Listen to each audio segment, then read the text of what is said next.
Jordan. Broadcast, on-air talent, singer-songwriter. Yeah. Culinary expert now, right? I don't know about expert, but I'm a chef. Yeah. Yeah, okay. Yeah. And I was thinking, as I was preparing for you to come over, do you ever stop and go, how the fuck did I get to Detroit? Like, do you ever, like... Well, I know how I got to Detroit.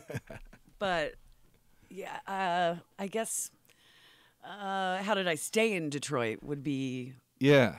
More of the question, because when you go to large markets, you don't know if can I cut it in the big city, and I've been here for almost 18 years now.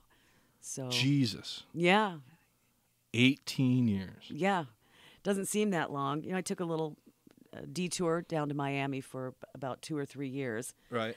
But when it was time to figure out what the next step was, it was like, where do I want to go? I want to go back to Detroit.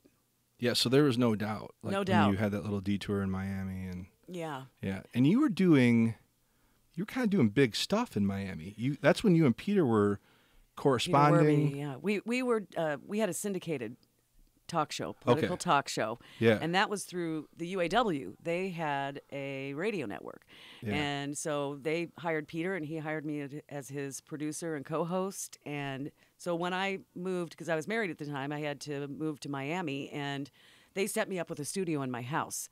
So I continued to do the show from a studio in my house with Peter here. He was here in Detroit. You were doing Night Call from the house in Miami? It wasn't Night Call. It was the IE America Radio Network. Okay, the separate thing. Yeah, okay, so gotcha. I wasn't doing Night Call anymore. But so we did that, and then they sold the network, which happens, right? Right. In the business.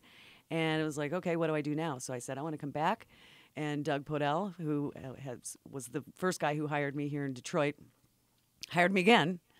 And I went right back with Peter Werby on Night Call. And now I've been back for, I think, 10 years. Jesus. Almost. Yeah. It's a long time, man. Mm-hmm, long time. And Peter and I have been doing radio together the whole time I've been here. Started out as his phone screener.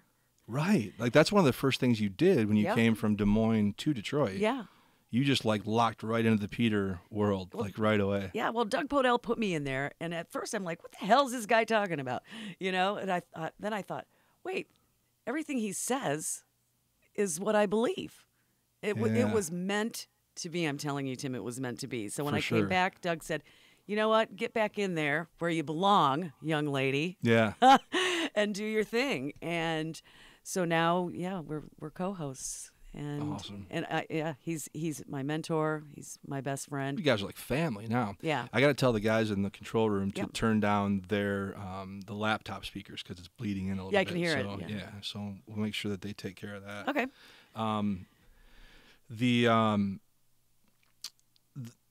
The relationship that you and Peter have developed and the way, like, it was meant to be, like you're saying how it was meant to be, like, isn't that crazy?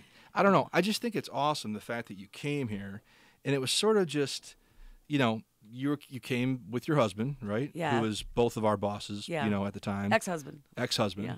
Did I say boyfriend? You said husband. Husband. Yeah. Now ex-husband. Yes, right. yes. Husband at the time. Yes. My bad. We still think fondly of him. Yes. Yeah.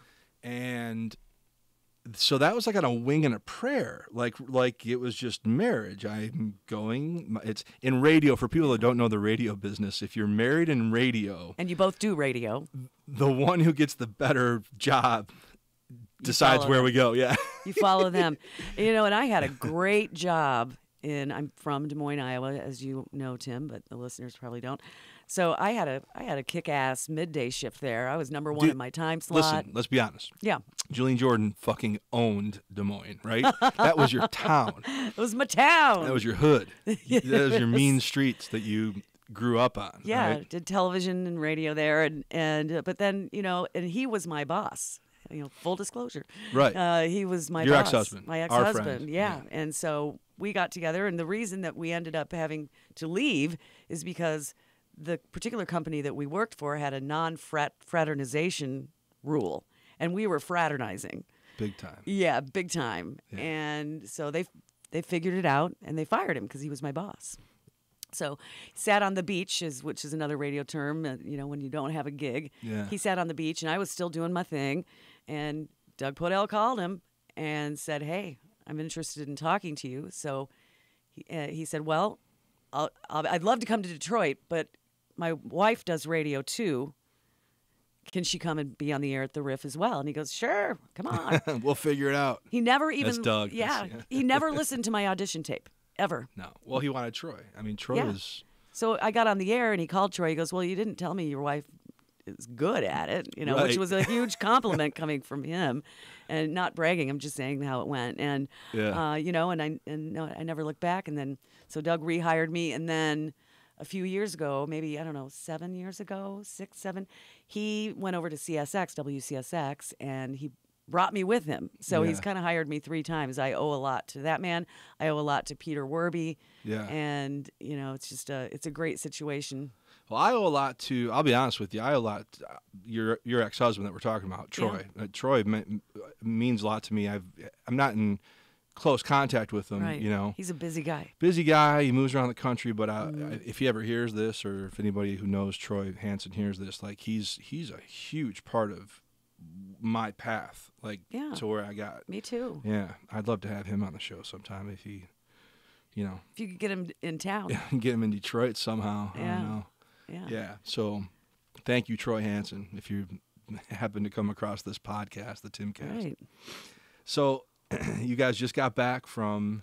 Peter and I just got back from the Republican National Convention. We went there on Tuesday, and I wanted to go early in the week. Plus, I'm on the air for Karen Savelli, another big icon in Detroit, for the next week. So I couldn't go today, the big day, really. So I said, let's go Tuesday. So we went Tuesday. We got in the car. We cruised up to Cleveland, and, we got there, and we go to, we're protesters, and so you always go to the Convergence Center, and it's usually it was a Masonic temple.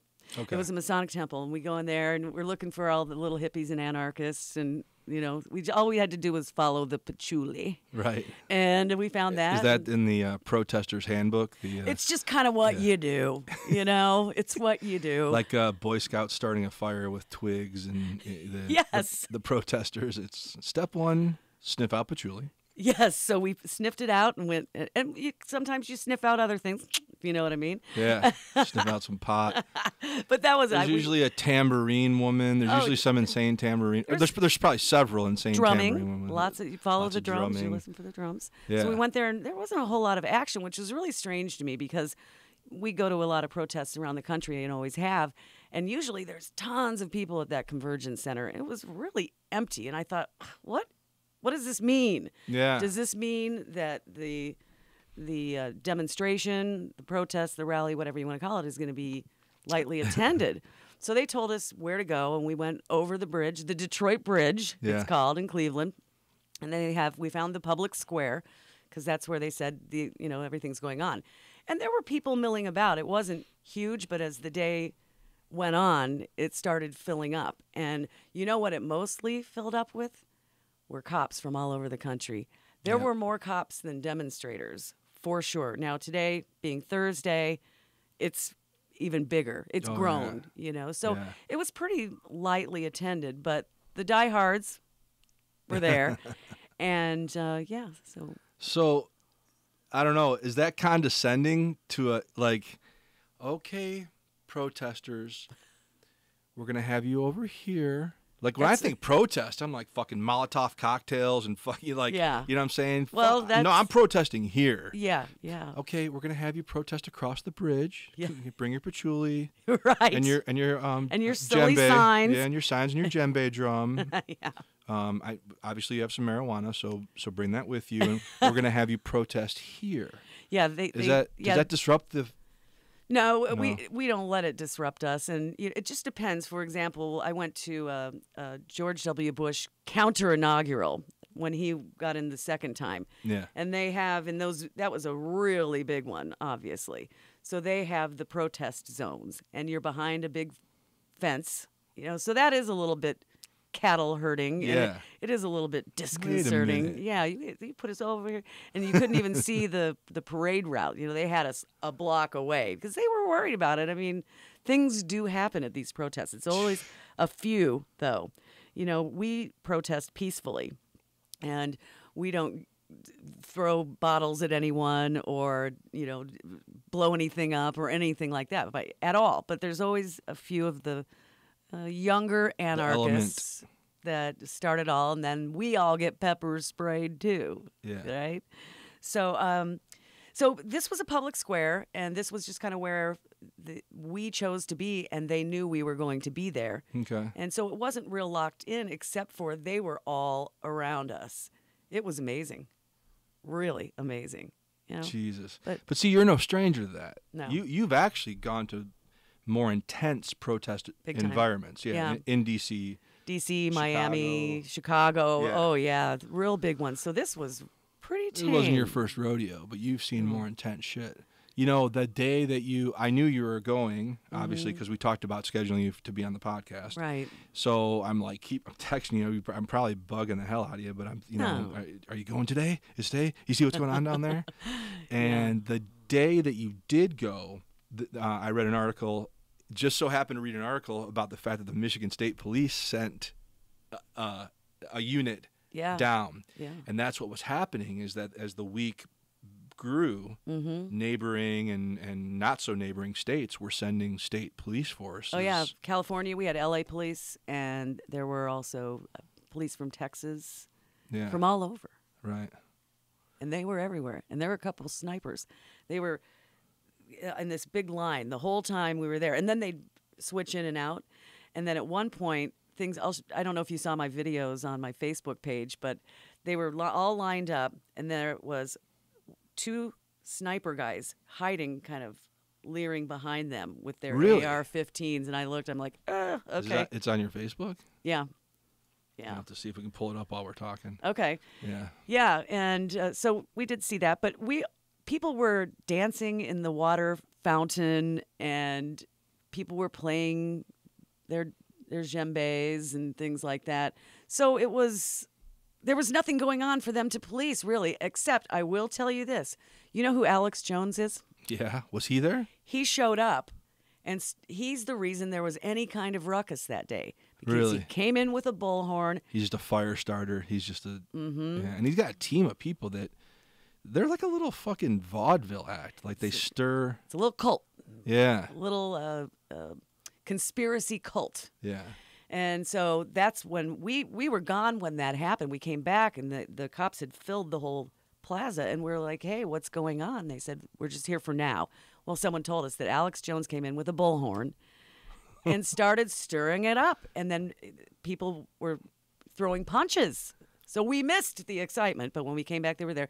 And then we left again, and then we came back, and they were then on the perimeter at that point. Can't have nice things. Can't have nice things. Thanks, Alex Jones. Yeah. Can't have nice things. Right, yeah.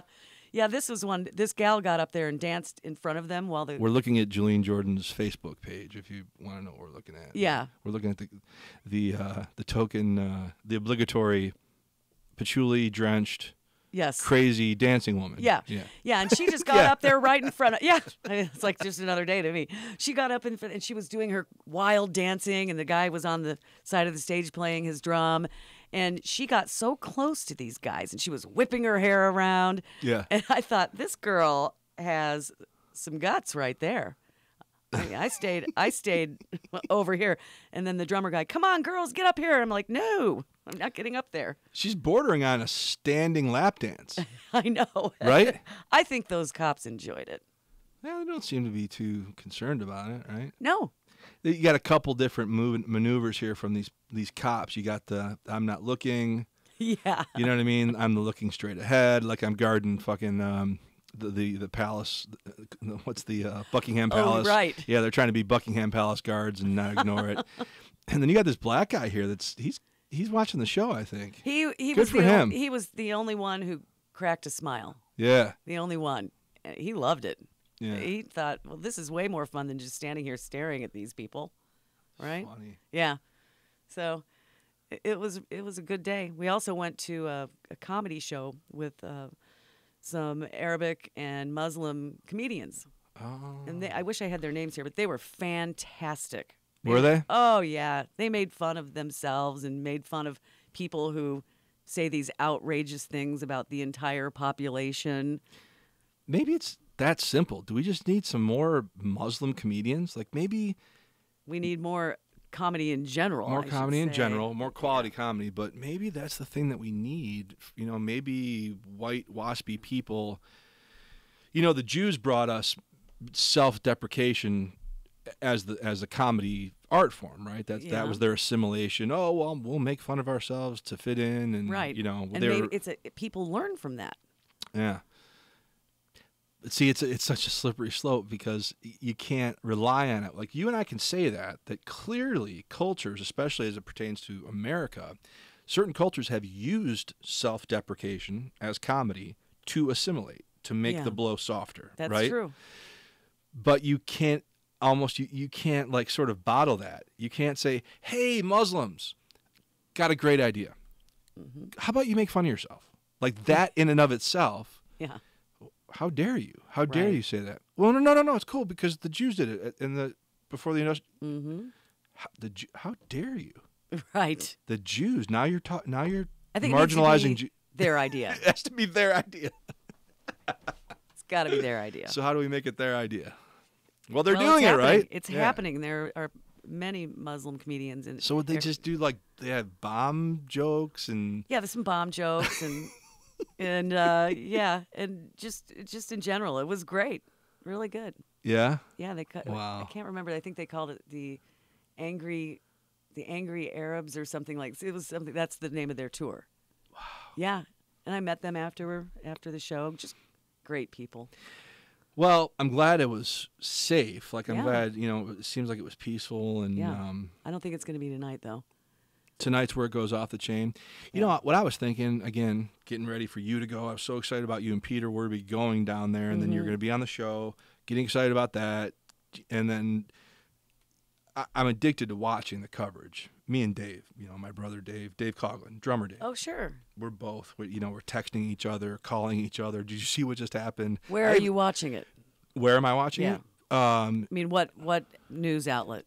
CNN for the most part. Yeah, but do you watch Fox just to see what the contrast? Well, I've always said my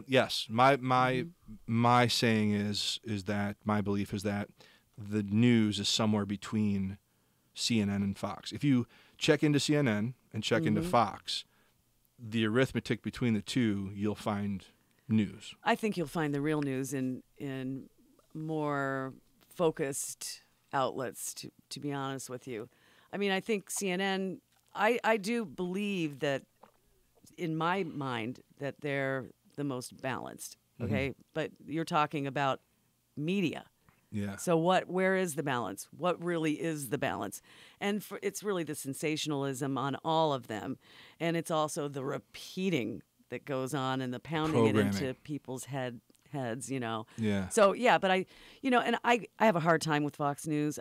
It's hard for me to watch. But once in a while, I'll just flip it on, 2 minutes, and I'm like, okay, got it, you know. Yeah. And it's always... The thing is, they're not breaking any new ground. Like, no, other than lying and things like that, but you know, making things up, and misplacing the truth in many cases. See, I'm gonna let you finish. Go ahead. No, we're gonna come. Well, that is a point of contention. Like that right there. Okay, so I call it the jersey wearing phenomenon. Okay. So if a news outlet is a sports team, there are people who wear that jersey. Yes. Let's face it. For sure. It's a NASCAR driver. It's a football team. People patronize news outlets. Yes. Patronize in the sense of being a patron of their... Correct. You know, and how horrible. Like, what a terrible trick that's been played on us, that you have to fuse your identity to a media outlet. What horrible fucking trick that was. Yeah, well, I refuse to do that. You know, I know, but so many people, and I'm talking about people that I love, people that I don't think are stupid. Yeah. And that's a problem when you talk about, and I've experienced my whole life because I'm a conspiracy theorist, flat out. I know. That's where we separate. Yeah, for sure. Yeah, for sure. And a lot of people that I'm close with, a lot of friends are like, okay. I think you're a little bit. Yeah. So, how do we? If we're all patronizing, if we're all wearing the jersey, right? If some of us are wearing a Fox News jersey, and that's what I was saying, is the people that I love and people that I don't think are stupid. You know what I mean? Yeah. Like people that are dear to me, they're wearing the Fox News jersey. Let's face it. And yeah, my father. Yeah, well, there you go. Yeah, and so where do we go from there? If that's where we're at, how do we? Are their beliefs, are their lives porous enough to maybe accept some of the more focused things? Like, it depends on the person. Right. Definitely. Because there's some things, my dad's a conservative Republican, that I'll say something and he'll say, well, that's a little much right there. Like a right-wing maybe a statement that someone's made. He'll say, well, I think that's a little much. Yeah. I mean, I think that a lot of people just aren't able to fully think for themselves. I also think that people are extremely busy in their lives and they don't have time to fully engage and do the research and really dig in and find out the facts. I think that it's so easy for people to watch something and just take it, as the kids say, Bible these days. There's a lot of talk, and I follow a bunch of other podcasts, Joe Rogan, Sam Harris, Radio Lab from the studios at New York University. Okay. Couple of them, and there's a lot of talk about how the snippet, the headline, the headline newsreader. So if you read the headline of the thing that's scrolling on your screen as you're sitting there on the toilet or sitting in bed or sitting in your lunch, right? Yeah. It's like people are becoming article title warriors. Yeah. So like without reading the article, right, they've found their angle. That title has already done what it was supposed to do to draw a reaction out of them on one side or the other. Yeah. And there they go in the comments, and there they share it, and then they state it, But they're supposed to go further than that. You can't just say, oh, I read this headline, and did you hear that, and take it for, they believe everything they read. Yeah, but it turns out in paragraph 2 that there was another investigation, and it wasn't dangerous. Yeah, right. It's very dangerous. Yeah. Do you know who I would suggest a good podcast for you is John Fugelsang. Do you know who he is? Sounds familiar. He's incredible. Yeah? He's really incredible. You check his out. Okay. You'll like him. He makes a lot of sense. Yeah. What is he? What's his angle? He's where's political, he coming from? left political, but real sane. Not. Yeah. Not cuckoo. He's not cuckoo. He's real good. So they did a test recently, and the headline was something really scintillating. Like it was scientists find proof of alien DNA in the marijuana leaf. Oh, really? Yes. That's interesting. And it was worded real mainstream, like, and it was packaged very mainstream. Like it looked like a Facebook share from CNN or, like anything. Yeah. And as soon as you clicked into it, you found out that it was actually a research study, and they explained that there's been no such discovery of alien DNA. Misleading. So if you read it, you find out right away. You get to be in on the joke as soon as you read the first paragraph. Right. So you go, okay, well, thank God I'm the one who read the first paragraph. Cool. I'm doing okay. I'm doing okay. I read the paragraph. So you go, your eye goes, oh, okay. Well, if this is the social experiment, let's go to the comments. Oh, the comments. Right. The comments. So then it's hundreds of comments and replies to the comments. Yeah. About, hey, dickhead, did you even read the first paragraph? And these people like going at each other. Yeah.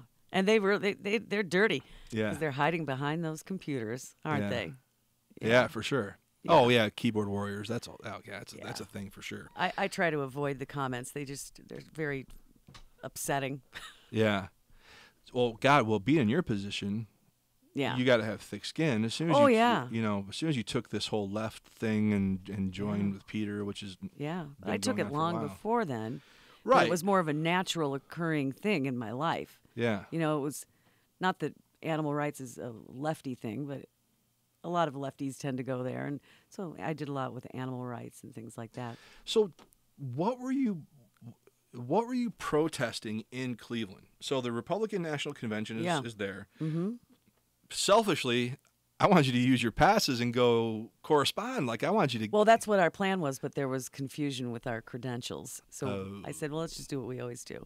Okay. So what were we protesting? Yeah. Donald Trump. Okay. For president.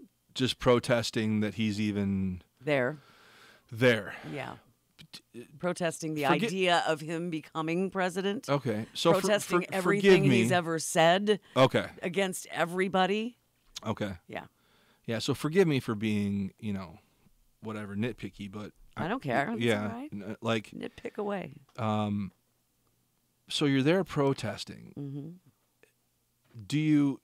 When you're protesting something like that, whether it's this Republican National Convention or, stuff you've been involved with in D.C., Chicago... NAFTA and Free Are Trade you, America's Act, things like that. Is there a planned... Like if we're gonna yell something, if we're gonna do our hell no, we won't go. Like, are there bullet points? Are there sound bites that you want to get across during the protest, or oftentimes with the protest, when everyone's together, say we're marching, certain groups will start a chant. We're here, we're queer. That get kind of used thing. to it. Right. That kind of thing. That's a favorite one, right? That is one. Yeah, there's a lot of them. So if you feel like you want to join in on the chant, and if that's something that you are down with, and that's your thing, then you do that. It's kind of a flow, really. Mm-hmm. But really, I think as an individual, you make your own signs. Okay, so on your sign, you write what your message is. For example, I went to the March for Women's Lives in Washington, D.C. about 15 years ago. Mm-hmm. And I had a big... March for Women's Lives. Yeah. How apropos now. Mm-hmm. There were no hashtags. No. Hashtags Women's Lives Matter. Right. Would have been back then. Yeah, exactly. Okay. So I had a... What was happening to women 15 years ago? Well, it was about making sure that women remained able to choose what to do with their bodies. Yeah. Right. And that's an ongoing... Like anal or... Yes. Okay. If they want to do anal, they should be free to do do that. They should. Whatever they want to do with it. So I had specifically abortion, right? Was it an abortion? Yeah. Roe v. Wade and keeping it in place. And so I had a big sign that said, U.S. out of my uterus. And I marched with that. And I got yelled at by a lot of people who called us all murderers. And I said, I didn't say I never told you one thing about my personal life. I'm just saying I want you... Now, I don't even want you to think about controlling my body. Yeah. Ever. Right. Stay out of it, especially the men.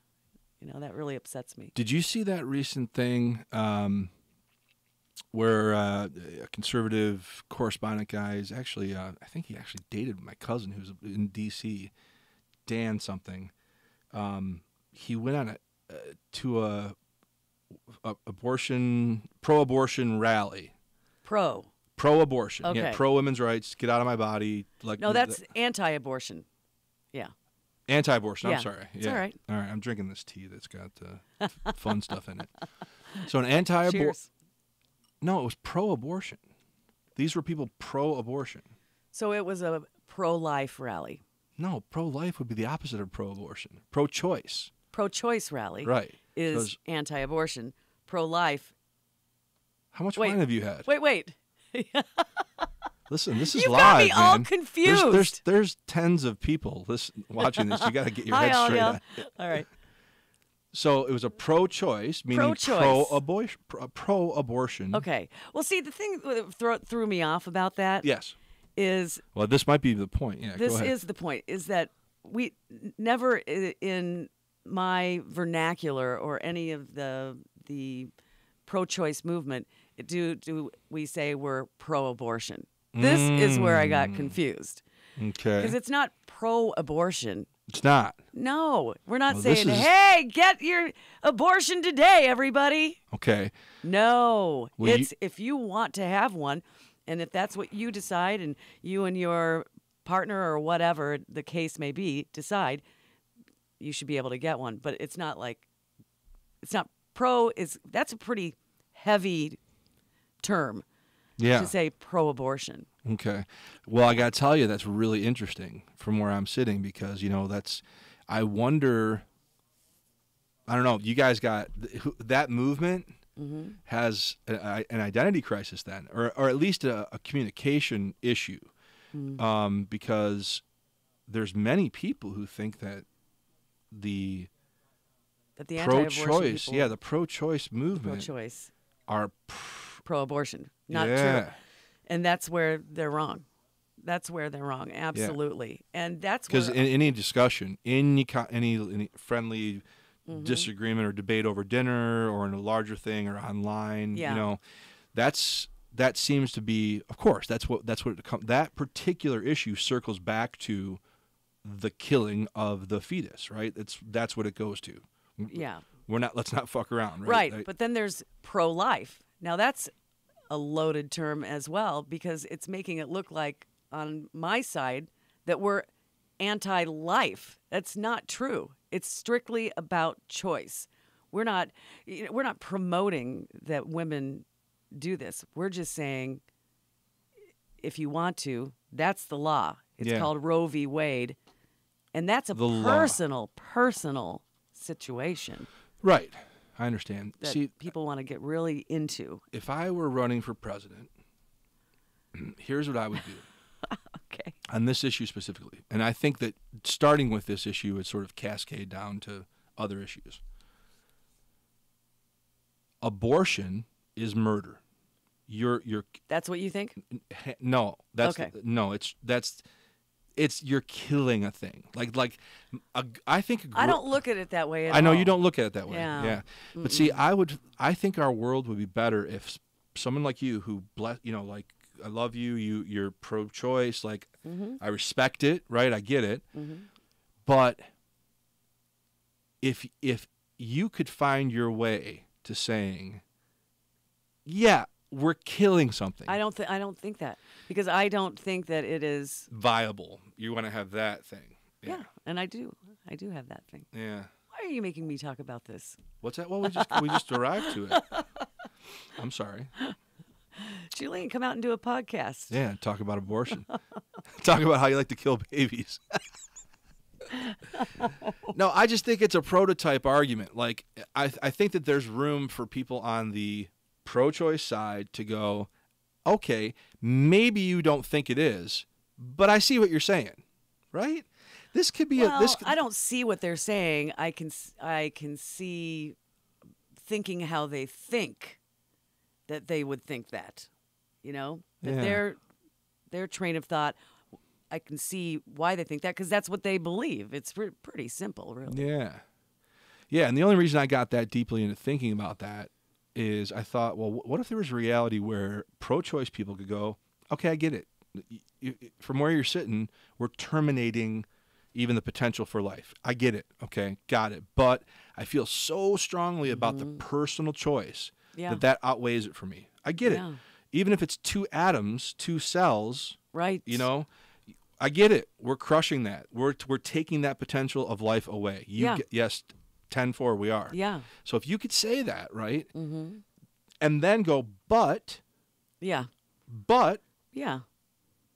I see that. Yeah. But I need the female to be able to choose. And here's my point with abortion. You can't, the fact that we have laws, like the fact that we have these scrolls and we have these old rich men that have written these words, it's almost like, if you look at it that way, it's almost like a fairy tale or something. Like somehow these words written by rich old men in a round room is going to keep people from doing something. What the fuck are these spells, or is this legislation? Right. Do you know what I'm saying? Yeah. So there's no law. There's no other human. My question is this: to the other side of that argument, and I'm not gonna, I don't want to beat you up, but to go to the other side of that argument, because I've thought the whole thing through, to go to the other side and say, okay, pro-life, we got it, got you. Yeah. We already said, right? Yeah. Got it. Even if it's two atoms, it's the. I get why you.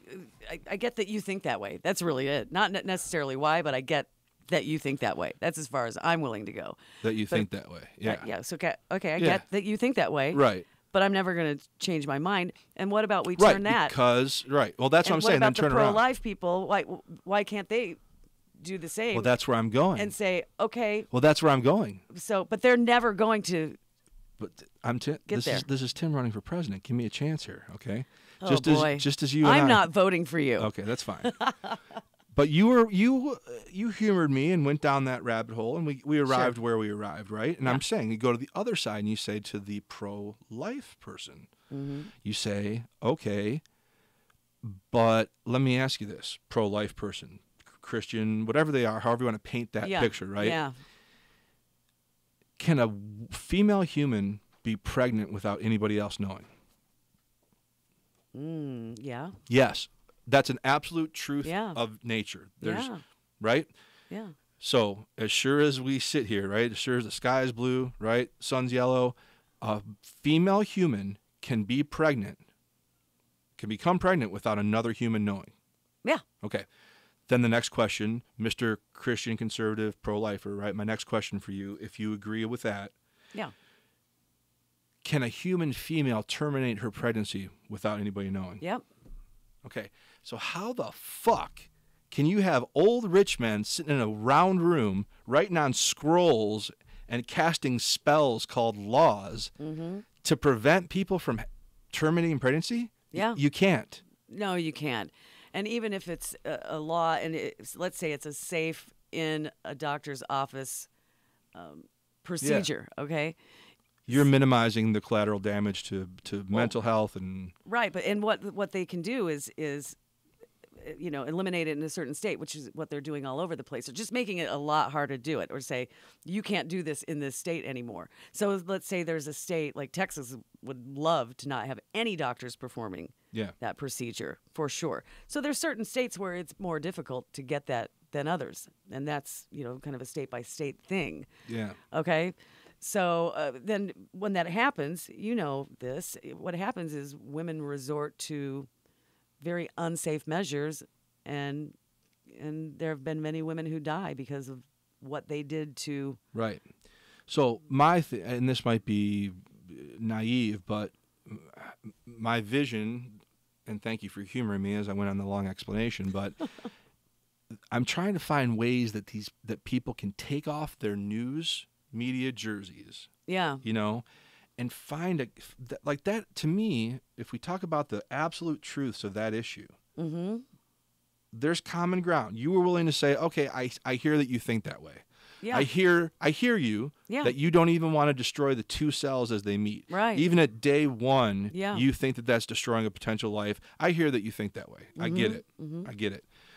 But at the same time, nobody can physically naturally stop a woman from having an abortion. We just went through those facts, but it's right? safe, unsafe. It's that. There's that. Right. But just in the raw nature of it, it seems like, okay, well, what am I saying then? Well, what I'm saying is that you can't stop if at a natural, archaeological human level, right? Anthropological, yes. Yeah. At an anthropological level, thank you.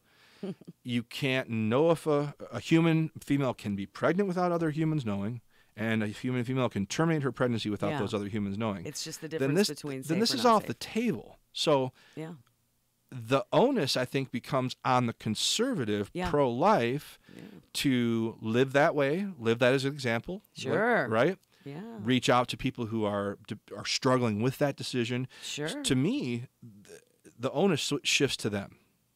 Yeah, I agree. And then the other, if you want to take it even deeper into that, is the legislation of women's health care in general.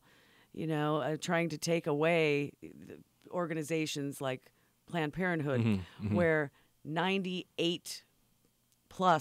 percentage of what goes on in those places is women's health care. Okay, it's preventative medicine. It's the testing, the Pap smears, the things like that. It's kind of just it's education stuff that people who didn't, female Americans who didn't have that good mom figure to talk in the about these things. Women who live in poverty. I mean, right? You don't have access to it. You don't have access. You don't have the money for it. And let's be real. People who live in poverty, they just don't have the resources. And let's be even more real.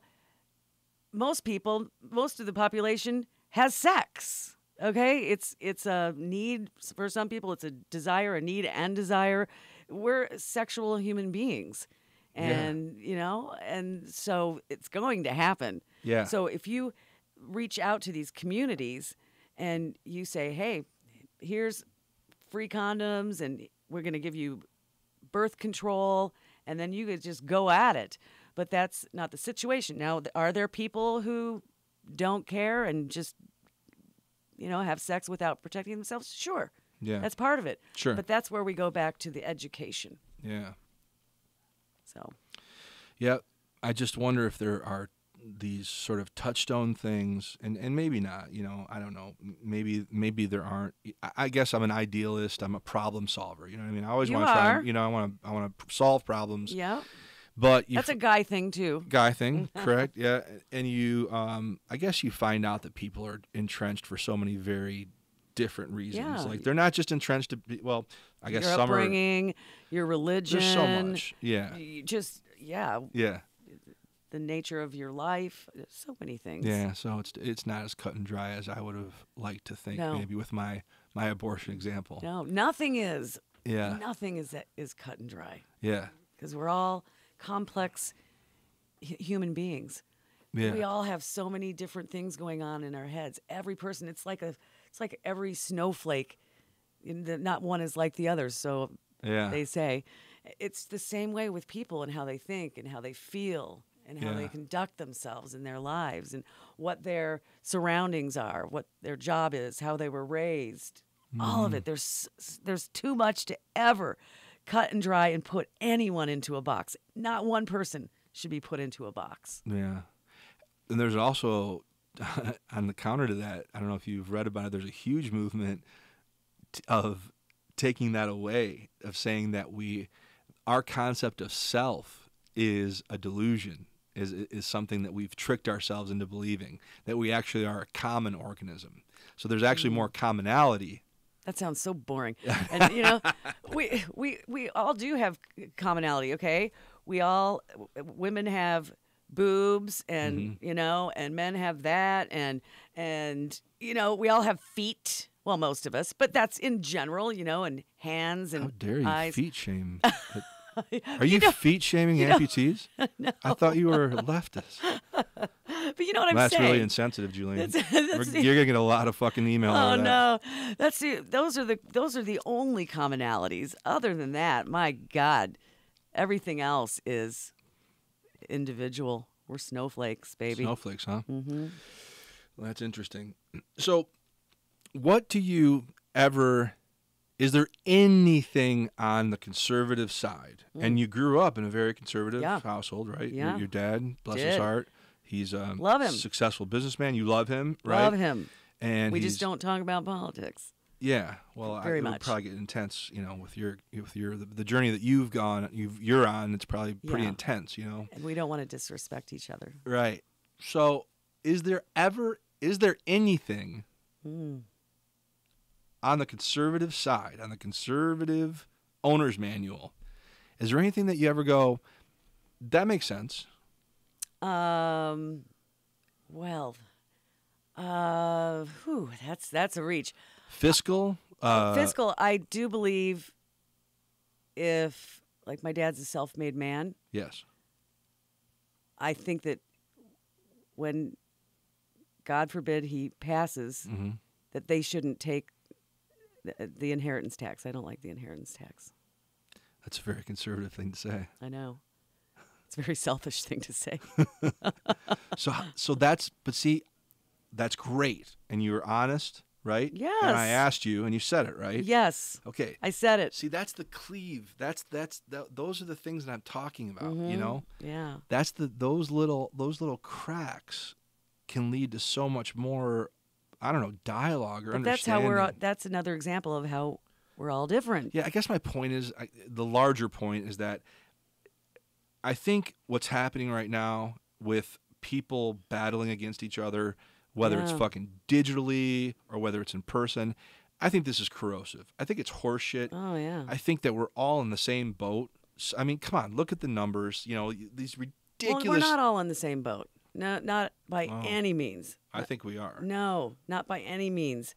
I mean, when you look at, and which I spent a great deal of time working to help and change, when you look at abject poverty, there is no in the same boat, okay? Yeah. You go down to the inner city and you see the struggles and how being poor can make you mentally ill, literally. Sure. You can go crazy from being poor. So that's that end of the spectrum. Then you go to the 1%, and they don't have that struggle, okay? They don't have that struggle.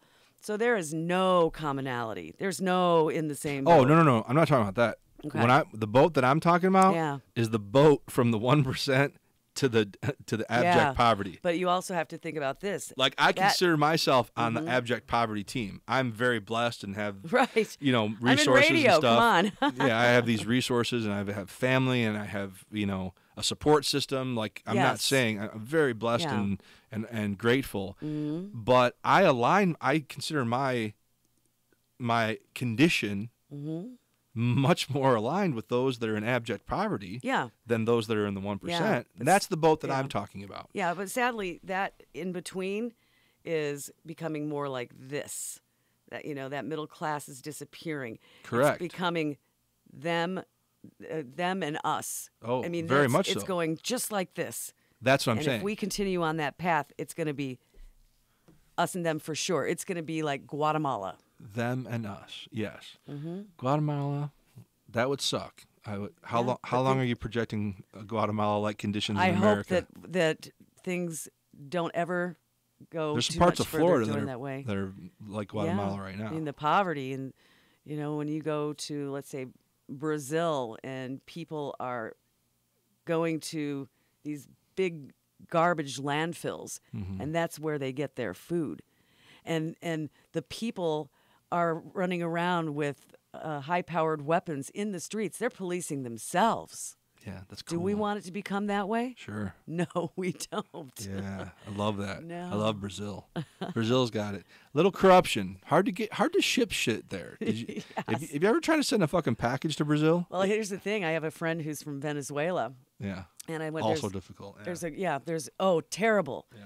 And there's a great restaurant downtown or outside of downtown, kind of in Mexican town area, called El Rey de las Arepas, and it's a Venezuelan restaurant. And this family runs that, and I go there, and they want to talk to me, about politics and about how they can get help for their family, because they can't. There's so much corruption in the airport that you can't send anything to your family that they don't have there. Yes. Because it gets stolen in the airport. And it's the same thing in many, many places all over the world, but it's South America. Real bad, to be specific. And, there's the Zika virus. And so they're wanting to send, just even off spray. Okay. Right. And they can't get anything to them. For example, in Venezuela, the current government, Maduro, he took away, they use masa to cook every day. That's their main staple, masa. And that is a wheat. It's like a flour kind of, and so like a corn meal type of thing. And so it was made at the factories in Venezuela. And what happened was Maduro contracted out, sound familiar, and sent it to Colombia. So now the masa is made in Colombia, and the people of Venezuela can't get masa. And this is a staple in their diet. They can't get it. It's not on the shelves. What the fuck? Yeah. Isn't that where you see on National Geographic they're fucking grinding the masa between their legs? Like, how do they not have ground corn? Like, right. Well, No, I mean, as far as agriculture goes, yeah. that'd be a whole other thing that I would have to look at. But I don't think they have the ability to even grow anything. I mean, I don't know. I can't really fully speak to that. Yeah. But clearly, it's an issue because they can't get what is a staple, and they sold it off to these factories in Colombia. Yeah. And we can just go to the store right now and buy it here. Yeah. I mean, there's no doubt that we have things good. There's no doubt. Yeah. Like when you, especially if you look comparatively. Oh yeah. Yeah. So you work for Greater Media, and your main thing, like what's your main thing is WCSX. Yeah. Obviously. Yeah, it's not the Peter Werby yeah. night call thing is just a legend. That's like a legacy that's gone on for 40 years now. 46 years, mm-hmm. and you've been a part of it for 20. Yeah. Right. Mm-hmm. So, I mean, that alone, that's a significant bullet point on somebody's resume, right? The fact that you're the co-host of Night Call. Yeah. It depends on if the boss is conservative or liberal. If they're conservative, they're probably like, okay, forget it. Right. So you've had to deal with, imagine Peter for 46 years has had to deal with the ebb and flow of the general managers coming in. Yeah. What's this bullshit we're doing at 10 o'clock on Sundays? I remember there was it's Peter Werby. It's sanctity. You don't touch it. You don't touch it. That's what they say. Yeah. Now, because we've had Tom Bender, who just retired, was our general manager and was Peter's Mr. general B. manager. He just retired and just loved that man. We had a retirement party for him last night. That's awesome. So he believed in Night Call all of those years. Well, then when he stepped away from the general manager, still worked there. Yes. I remember the next general manager who came in said to him, okay, and he was a fiscal conservative. Okay. And he said, okay, so Night Call. And he said, don't even go near it. We've been... Mr. B said that. Yeah. Yeah. We've been protected, and by other people in the building as well. Yeah. We're very fortunate when you consider 99% of all political talk radio leans to the right. There are very few of us out there. Yeah. So we're very lucky. And to have an audience in Metro Detroit, it's such a weird thing. There's so many mm-hmm. things in Michigan. Like I'm so lucky to have grown up here and started in radio here. Like, I went from broadcast. I didn't even finish broadcasting school. You never told me that. What? That you never finished broadcasting school. No, I finished. Oh, they made me finish. No. What I'm saying is Mr. Bender and Amy Doyle at the time. Oh, sure. Yeah, they said that they were going to hire me full time. Yeah. But if I quit school, they'd fire me. So that was really? The deal. Yeah, well, that was real. A nice motivator. Very, good, yeah, for very real. much so. You owe a lot to that. Yeah. So from hadn't even finished broadcasting school yet, and I'm on the same mic as Arthur Penn Howell. You know what I mean? Like just weird stuff like that. Like I feel very lucky to have grown up here. It's a little different now. It's not as easy to get on that mic anymore. No, I don't think so. No. No. How come? Well, are you saying it was easy for me? No. I'm not saying it was, but it's just different now. I know. The whole entire nature of the kidding business aside, is I really now. am curious as to what that thought is that you. Yeah, usually you got to pay some dues, to be in the large market. It does happen. At Wrif, there are a few of the talent there, and they're great talent. Well, they got in after being a promotions person, and they're on the air now, part time. Well, at WRIF, you have this stone wall of seniority, mm-hmm. right? You have legends that are on that have occupied air shifts for decades. 40 years. Yeah. So, and they still sound awesome. They still fit the station. Yeah. So it's like, okay, well, how do you... You don't. Yeah, you don't. What is that thing? That's that intangible thing when you're working in radio and you sit down to fill in for a time slot and you feel the gravity. At first, it's a little intimidating. I remember when I filled in for Arthur P. once. Yeah. And it was my first time. And they usually don't put women on in the afternoon anyway. It's basically, it's kind of the old school industry. Men are in the afternoon, women are in the middays. There's the morning show. And how could they do that? So it's so insensitive. It is what it is. Someone needs to talk to them. I'm used to it. So, but I remember when I sat down in that chair and I thought, oh my gosh, I was overwhelmed. But I did it. And I did it a few more times. And then when I moved over to Wcsx and they said, we want you to fill in for Karen, I thought, it's so weird because when I moved here, I thought, I would love to fill in for her. You don't have, that's what you think. My Karen's Valley story is when I first got into radio and was working for Greater Media, I was working for a station called 105.1 The Edge. Yeah. Which is so funny now. It was dot, wasn't it? Yeah, that was a dot thing, yeah. Yeah. Which is so funny now because we're in the midst of a format change on that frequency, right? Again. Again. It's been seven different radio stations since I got here in 1998. So when I started working for 105.1 The Edge, we were over in Northwestern, which was sort of a newer, high-rise-ish kind of a place, and we were over there, and it was just us, 105.1 The Edge. Was Wcsx there for a while? No. Well, no, this is what I'm getting to. Okay. What happened was they realized that the kids running the Edge, the rock, alternative rock station, they needed to be over at home base so we can keep an eye on you guys. That makes a lot of sense. Yeah. So they're like, yeah, you guys are moving. We've got an announcement to make. We're bringing you over here to headquarters to One Radio Plaza. Yeah. I never knew that. Oh yeah, I'm learning. So they brought us over to One Radio Plaza so they could keep an eye on where us. Where the Wrif was. Yeah. And CSX, went to this nice high-rise facility. I wondered how that happened. Why that happened. So my first time on the air back at One Radio Plaza, we inherited what was the WCSX studio for all those years. Yes, okay, now it's all making sense. All making sense, right? So my first air shift in that studio, which was the WCSX studio, classic rock, the station that I grew up listening to, I go and on the microphone is a red circle, a pink. Come on. I shit you not. Really? A pink red circle. And I'm showing it on my microphone here, but these were much larger windscreens. Yeah. And there was a pink circle permanently affixed, penetrating the foam screen. So I'm like, oh, that's weird, So I'm doing my air shift, right? And somebody comes in, and I go, what's with the pink circle on the microphone? And they'll go, I think it was Tim Segrist actually. Yeah. He was just doing his work and coming in and out of the place. Yeah. He goes, oh, that's 30 years of Karen Savali's lipstick on the windscreen. That is so funny. Yeah. Oh my gosh. I was like, okay, well, I guess I've had worse things. It's not that way anymore. No. No. Is that embarrassing? Is that like no to say that? No. No, I think it's a great story. Right? I mean, it's a great story. Right. Part of her was on the microphone. Yeah, back in the day, she wore her lipstick on the air. Yeah. Yeah.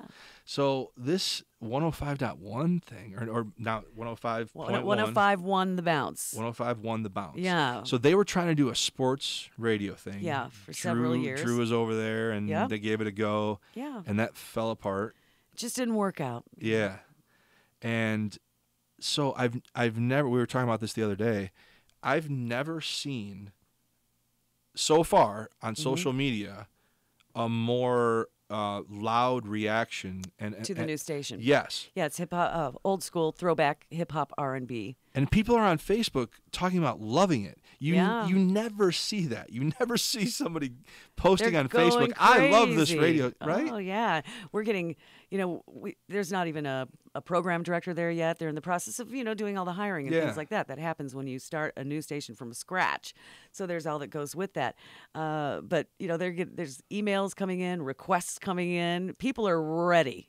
Right. They're ready for the jocks to get on there. And so they'll work that out in time. I don't have the ins and outs. Right. I'm not privy to the information. I really don't want to know. Just I the fact that, I don't know, I just found it really weird. I thought it was super cool, but never, ever in all these years of following radio and broadcasting, and social media is new, but I saw these people saying, like, I love it.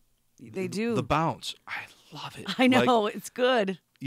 Like on the order of people posting a picture of their pasta at dinner. Like, it was on that sort of level of admiration and stuff. Like, oh yeah, there's only a couple of things people do on Facebook, right? They bitch about, or they their problems, and they make sure their side of the argument is known. Yes, maybe some kid pictures. Yes, animal pictures, what I ate. Yep, restaurant foodie pictures, which I love those. Memes from their favorite TV show. So you toss that in there. Yeah. I mean, and life affirmation memes as well.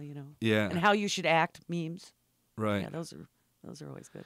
And so for them to, and all those very important things that are part of people's social media, for them to slip in a radio station and be so excited about a new radio station, I found that interesting. Yeah, well, and in the building, that's the same sentiment. I mean, the buzz on this is really huge. Yeah. And, it's something that the other urban stations aren't doing in this town. So when they flipped, I said, okay, that's going to work. Yeah. Yeah, it's going to work. They were smart about it. And I don't know anything but it seems like they were really smart about, like, the selection and the... Oh, yeah. Yeah. Yeah.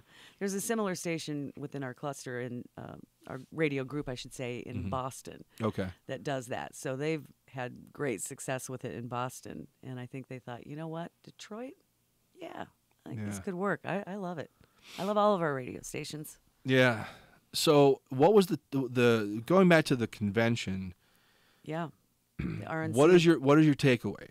So how did you're driving back in the car? Yeah. What was your prognosis? What was the takeaway? Yeah. The thing is, we didn't get in, so there was no takeaway from that other than they had it locked down tight. Yep. Okay. Going through media row, I guess it was just kind of, people are gathered. Yes, it's going on. We would talk about some of the T-shirts that we saw, people, Hillary for prison and all of these things, and talking about different people's behavior and how. And I think the main takeaway on our end of it, the protester end of it, was our sheer amazement at the amount of law enforcement, which I understand in light of everything that's especially recently gotten on in Baton Rouge, Dallas, Minneapolis. I mean, then you go into Ferguson, you go into Cleveland, Tamir Rice, and all of those. So in light of just people feeling unstable on all sides of it, on all sides of the issue. Okay. The Black Lives Matter, the All Lives Matter, the Blue Lives Matter. Yeah. I think it was real it was different. It was different. And the fact, but like I said, I was there on kind of a light protest day. Yeah. So it'll be interesting to see the coverage tonight. Well, different is that's the operative word, right? This is all unprecedented. Yeah. Like, all the shit that's happening has no precedent. Right. Like, did you see last night? Did you see what happened last night with Ted Cruz? Yeah, I did. So he got the big boo. Well, yeah. Well, he's there. And the way this works is your ranking in the party is relative to your loyalty. Well, right? Well, it also corresponds directly with how well you did.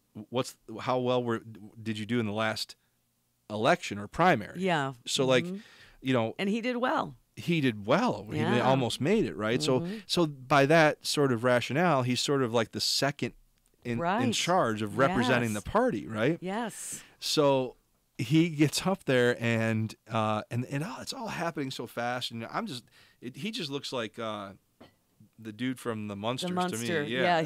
I can't deal with his voice. And he's Canadian. Like, why the fuck are we even talking about Isn't this? it The weird? guy's Canadian. Yeah, well, there was one American parent, and no. Do you want me to explain that to you? Well, you want me to straighten you out on that? Because I can provide that service if you want clarity. Please do. Okay. An American can be born on foreign soil. Yeah. Okay. Yeah.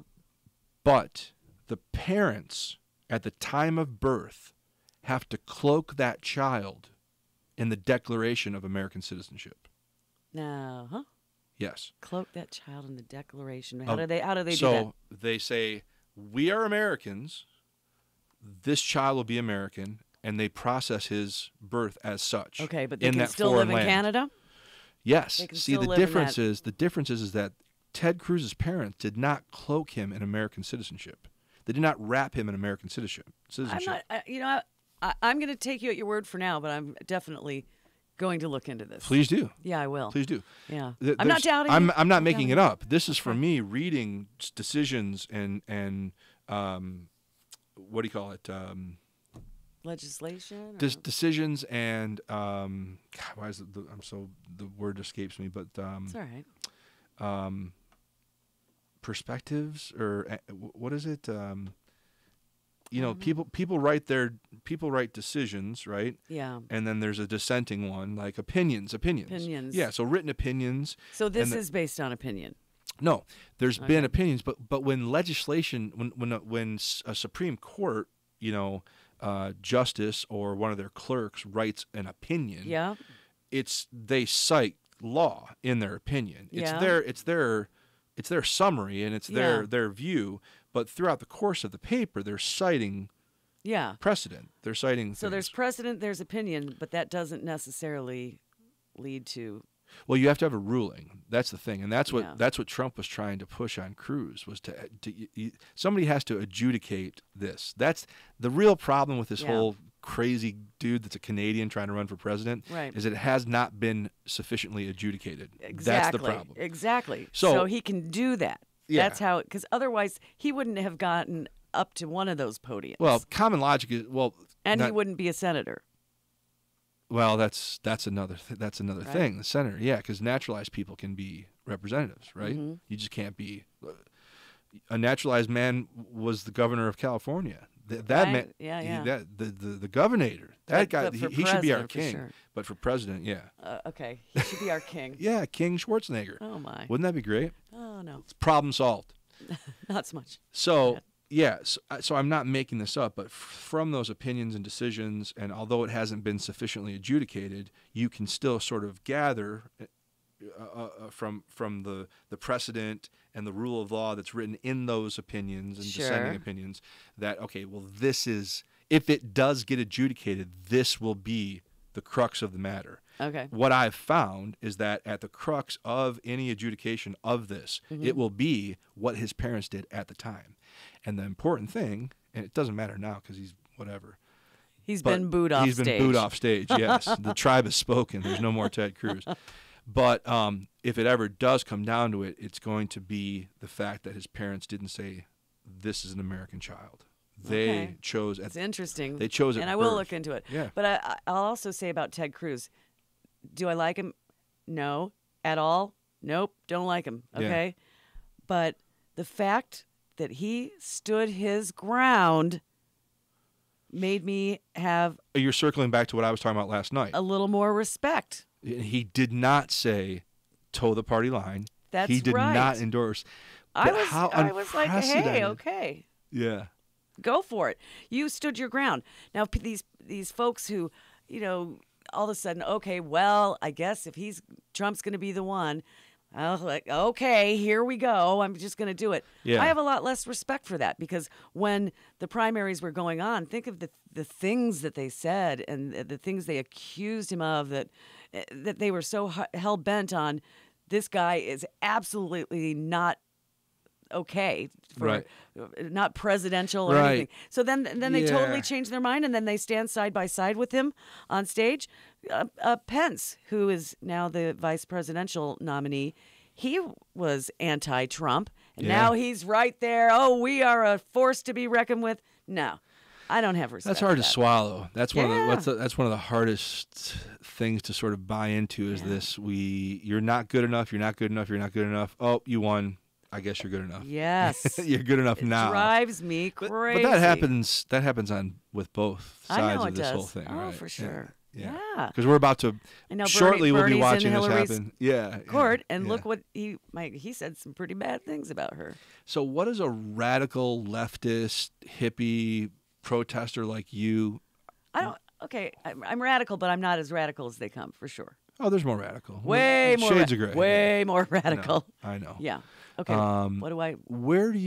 How do you receive a Gary Johnson? Okay, not my cup of tea, but I like a lot of where he's going with certain things. Okay. Okay, so what do you like about him? Well, I like just the basic stuff. Fiscally conservative. Yeah. Less government. Okay, that's okay.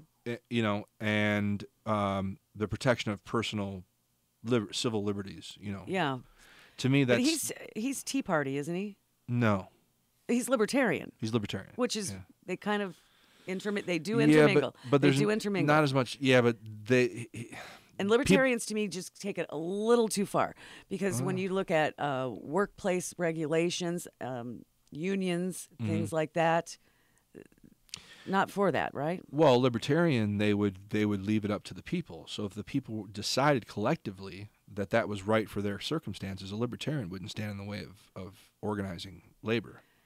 Well, but you're taking the chance when all of these, basically mostly men, worked so hard and fought and were killed and were jailed for the right to unionize. They worked for so many years for the right to do that. To just say, okay, well, you guys all decide, that's a slippery slope, in my opinion. Mm-hmm. So. Yeah.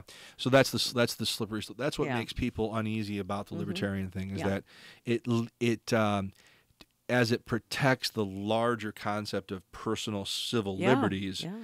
As it protects the greater civil liberty, it marginalizes and leaves exposed some of these niche things that we've worked to protect. And I get those niche things are very important. Yeah. You know, that unionization, in my opinion, is think about. Do you know friends who are in unions anymore? Many. Yeah. Many. So they're protected. Their jobs are protected without that. My grandfather, my tata, was a union. He was a scab for Schlitz back in the day. But that's not union. Well, he was anti. He was the other side. Well, of he needed a the job. coin. He had 5 kids, and like he saw the brutality of it. Like he was right there, right, in the guns and the knives and the bats days. So. And from what I understand, libertarian, it's anti-war. Like let's close all the bases around the world. Is that correct? From this guy, I don't know. Yeah, I don't know. I don't know enough to say about that. 'Cause I'm cool with that. Yeah. Why are we in some of these countries? Why are we still in Germany? Well, it's the reduction of government. So it's the reining in of governments as that pertains to the military complex. I'm not educated enough. I was wondering if I could reach out to somebody in the Libertarian Party in Michigan and perhaps have them on the show. Because I'd like to know more about that, especially as Gary Johnson's kind of getting this momentum. He's got a little momentum. I mean, he's never going to win, but... No, but how interesting. Have you seen his month-to-month? You know he's 2 points away from televised debate consideration. I know he's close. 2 points. Yeah. That's by CNN's counting. So he might get in there. He might make it. That would make it real interesting. Wouldn't it? Yeah. Wouldn't it? I think it's more viable than even the H. Ross Perot thing. I think Gary Johnson's a viable candidate. He has experience at the executive level in business. He's run companies, hired people. For me, it's not a qualifier. Well, that's like Rick Snyder. I don't think it's a qualifier, but it certainly is a great resume to know that you to open businesses. And then you combine that with executive level experience in government, in public service. He was the governor of New Mexico. Correct? Right. Yeah. Well, that I'm buying that a little more. Yeah. Okay. Well, yeah. Well, I'm not trying to toot the horn of being a business owner, but certainly you would agree that it adds to a resume. It creates a whole story. It adds, right? but I just don't think that. You wouldn't want anybody to judge you on one aspect of you. No, but this is public office. That's different. Yeah. I'm just a DJ. Yeah. Right? Well, don't sell yourself short. Yeah. That's important. I'm playing the Rolling Stones, man. But you're talking about lofty ideas, right? You're putting it out there. Well, sure, because I do a political talk shows. Yeah, so I wonder, I was thinking lately, like, okay, Bernie Sanders, like, and I even posted on Facebook, like, and I'm literally asking, I'm not trying to poke people. I'm pretty proud of the threads that I have on Facebook. I get a lot of people in there. Mm-hmm. People are pretty respectful. Nobody gets deleted, on my Facebook stuff. So that's pretty good. Pretty cool. And there's dissenting opinion, like there's differing opinions. Yeah. So I asked on Facebook, what are Bernie Sanders supporters looking or giving a good look at Gary Johnson? I imagine there are some, but those Bernie followers, and of which I love Bernie. Yeah. Okay, I love Bernie, but I'm a realist. Yeah. I was a realist the whole time.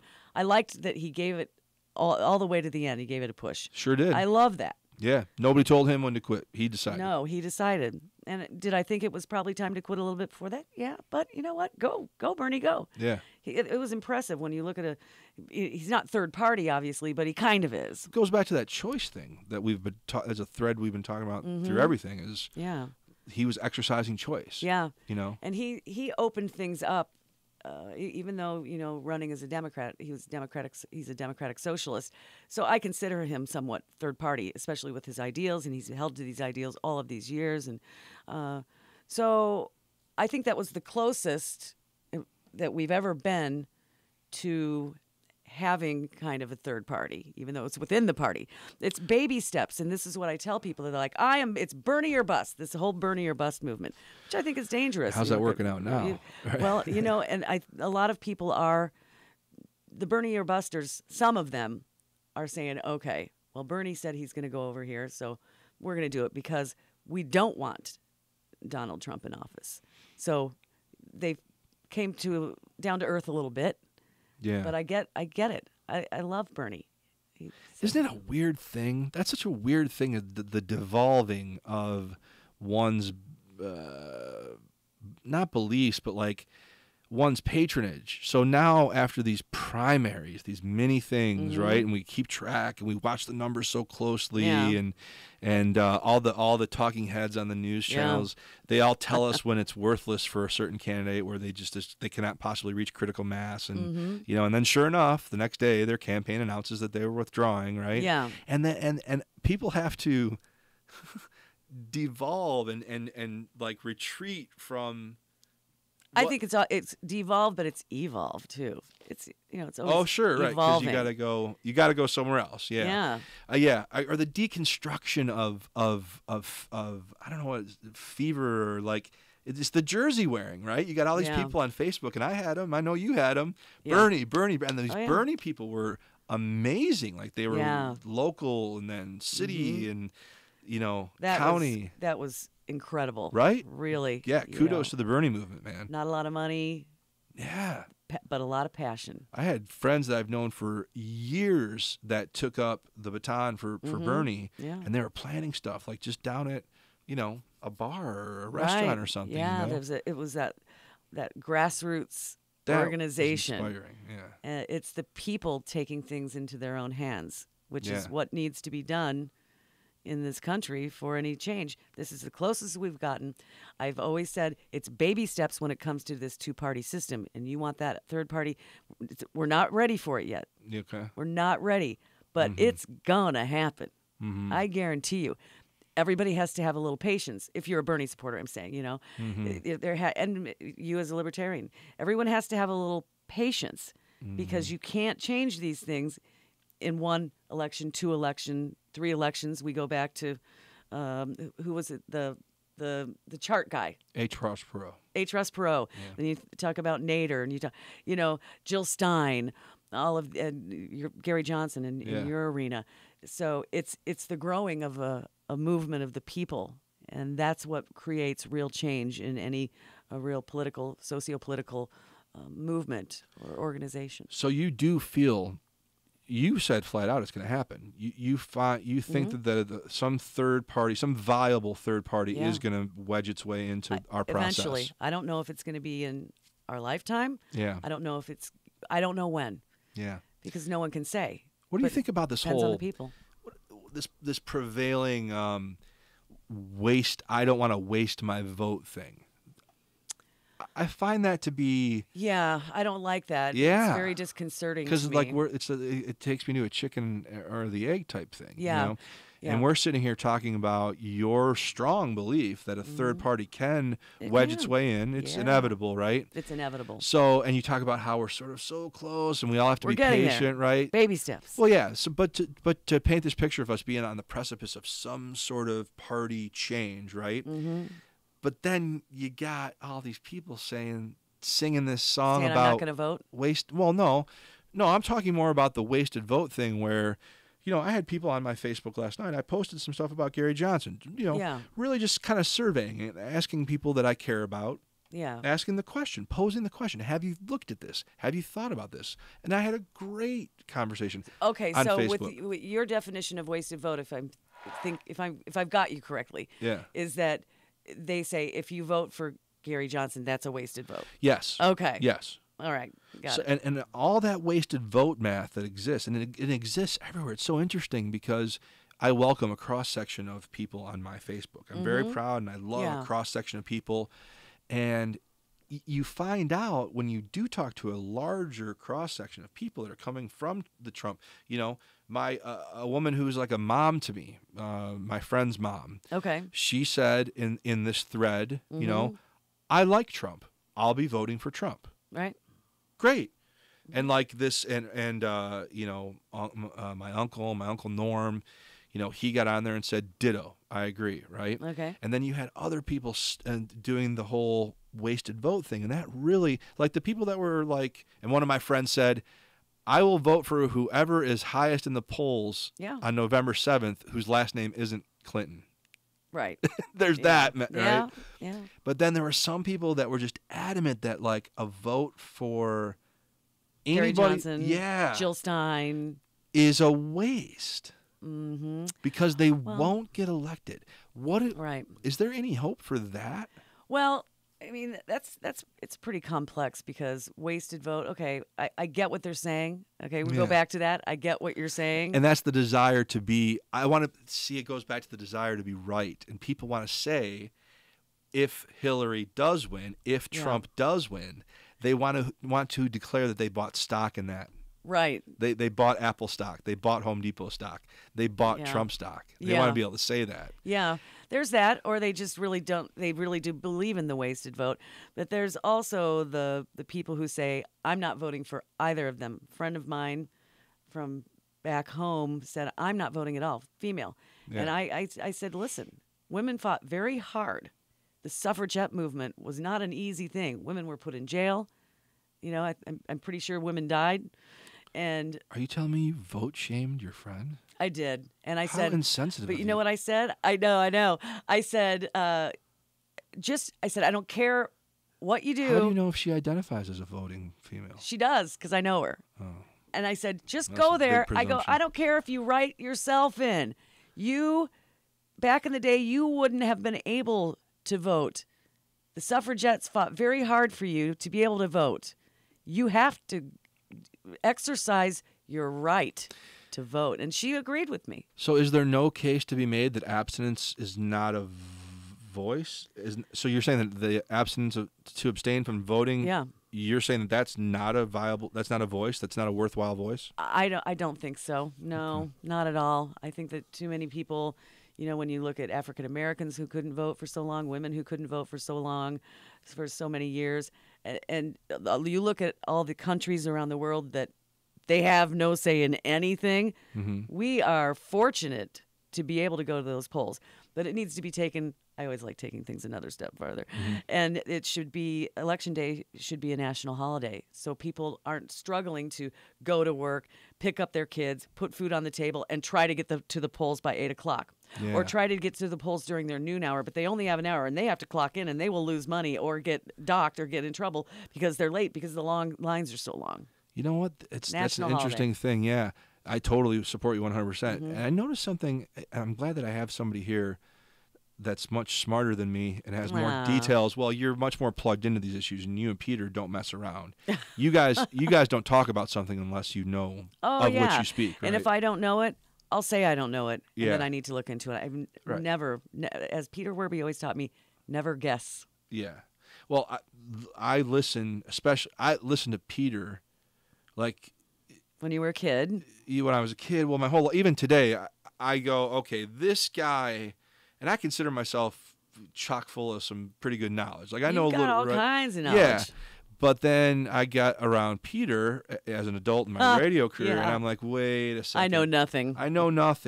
And I would even try. I feel that way around him too sometimes. Yeah, and I would when I first started working in radio, I'd try to have a conversation with Peter Werby, and it'd be like, I don't know. It was like I realized how little I knew. Yeah, right. Yeah, and he's not trying to speak smarter than anyone. He's absolutely just not speaking what he knows. No, just his journey. His hard drive is full of stuff that I could never, It's too full. Sometimes, some days, I'm like, you just quiet your brain. So speaking of that, you were talking about national holiday for voting. Like come on, that's got to be a no-brainer, right? Yes. Did you notice in the primary cycle this year that some states were holding their primaries on weekends, and how it related to a law where workers had to be compensated? Oh, yeah. Well, that makes sense, too. How did they slip that in? Like all these years, and all of a sudden, and nobody talked about it. I know. Well, it did Wisconsin seem odd, though. primary on fucking Sunday? What are you talking about? I remember. I'm like, wait, why is it on a weekend? And it was because there's this law, and people, I don't know if people got more savvy about it or if it became more publicized, but you not only does an employer have to let you go vote, they have to compensate you for the time. Yeah, we're not going to pay these people to go vote. So you tell me there's no conspiracy. Like where was that room full of men in suits? You know what I mean? Yeah, it was a ruse. I mean, it's kind of conspiracy a little bit, but it was an outright plan to not pay them to go vote, because if they were union workers and these bosses were Republicans who want to break all the unions, they know these people they have to pay them to go vote, and that those union workers are not all, but a lot of them are going to vote against the interests of their own interests. Forget about it. Sticky. God, it gets so sticky, doesn't it? But see, that's where all I think about is I'm not trying to convince anybody, but you look at that and you go, come on. Yeah. Come on. It's pretty blaringly obvious, right? Isn't it? Right? There was some Bilderberg fucking something happened. Yeah. And they're like, may I have the conch? May I have the shell to speak? And that's where your conspiracy stuff comes in handy, because sometimes you're dead on, Tim. Right? That's what I'm saying. Sometimes you're a little out there for me. Right. But that's okay. For a lot of people. Because I'm too much for a lot of people. You are. Yeah. You're not for me, but you're a snowflake. I'm a snowflake. So we are snowflakes. We're snowflakes. So people can find you every Sunday, right? Every Sunday, 11 o'clock on 101 WRIF. You can listen at WRIF.com. It goes from 11 to 1, 11 Eastern. And then at 1 o'clock, there are 2 25-minute recorded interviews that Peter Werby does. And I used to have to play those tapes. Yes, it's good stuff.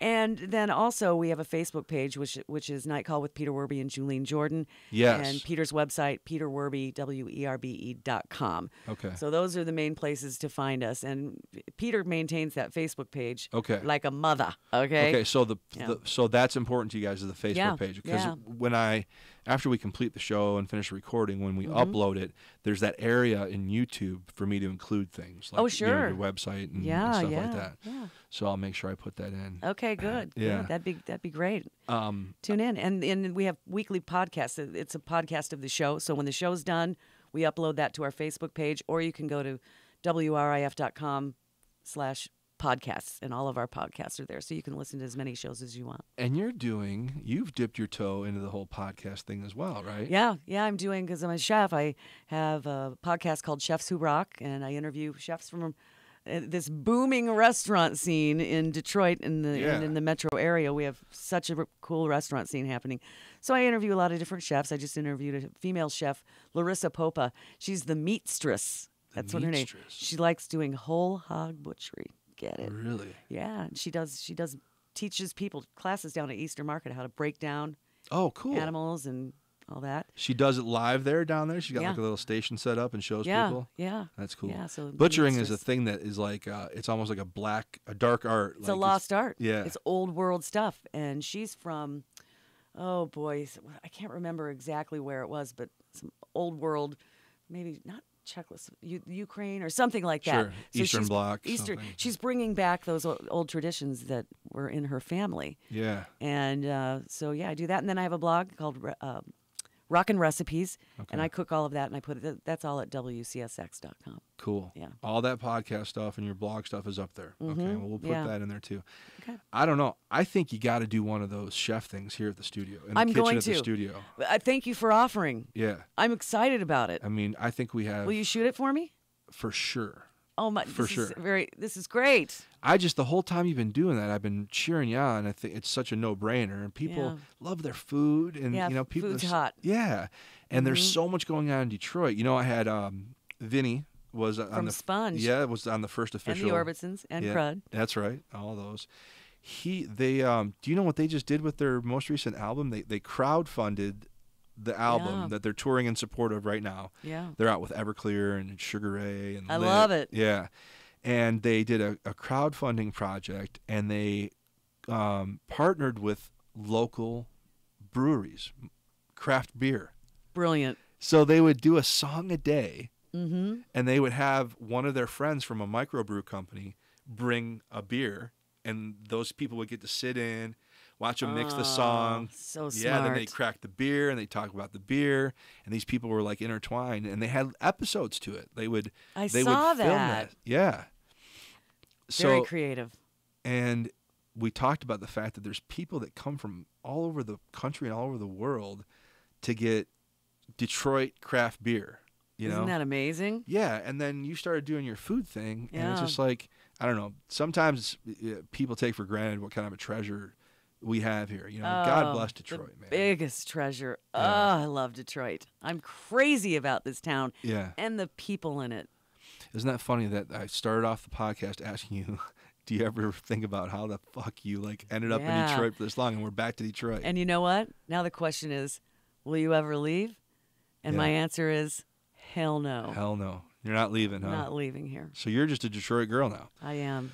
Ipso facto, you've converted, you've been naturalized. Yeah. We accept you. Thank you. It takes about 15 years for people to accept you. Does it really? Yeah. Oh. Yeah. At least 10. To be fully accepted. Yeah, to be able to really be you have the a data Detroiter. on that. Wow. Yeah. Well, that's just how I felt going through it. I remember when I first got here, it was like, man, these people are no joke. I'm a newbie. Yeah. It took me many years, but I'm in it. Everything we do here is at a pretty high level. Everything. Yeah. Real estate is Passion. at a high level. It's yeah. the passion of the people. Even the during drive. my music career, it's like everybody's uncle played with Ted Nugent. Right. And there's a shred of truth and to it. everyone worked at Wrif. And everyone worked at Wrif. Everybody was a roadie for Bob Seger. Yes. And the thing is about Detroit and Metro Detroit and growing up here is that there's kind of a shred of truth to that. Yeah. And, you know what I mean? Probably that guy's uncle probably did play at a garage with Ted Nugent, Yes. So the bar is always really, really high. Yeah. Well, I got to thank you. Honestly, from the bottom of my heart, thank you so much for coming and doing this podcast. Thank you for having me. Yeah, it means a lot to me. It meant a lot to me to have you be in early. You're the second official guest. Vinny was the first. Well, Vinny's the man. I will bow down to Vinny. But I very much am, trying to build a story here with my first guest. I could just keep having people on. There's a lot of people I want to have on. A lot of people well, you're going to go on, and you'll have time for that. Yeah, but it's important to me that certain people were, part of the story very early on. So I love you. Thank you very much. I love you too, Tim. And I wish you the best with this. This is great. I'm going to come back and cook in your kitchen. Yeah, we got to do that. I'm not Soon. I'm not playing. Yeah, we need to do an episode of your cooking thing. Yes. And we'll broadcast it just like this. We'll put the lights up in the kitchen and people can watch it. So I hope. So please come back. I hope you enjoyed yourself. We're going to go up and eat. There's we food got upstairs. deep, man. Yeah. It's time to have a little more of this. Have some more wine. All right.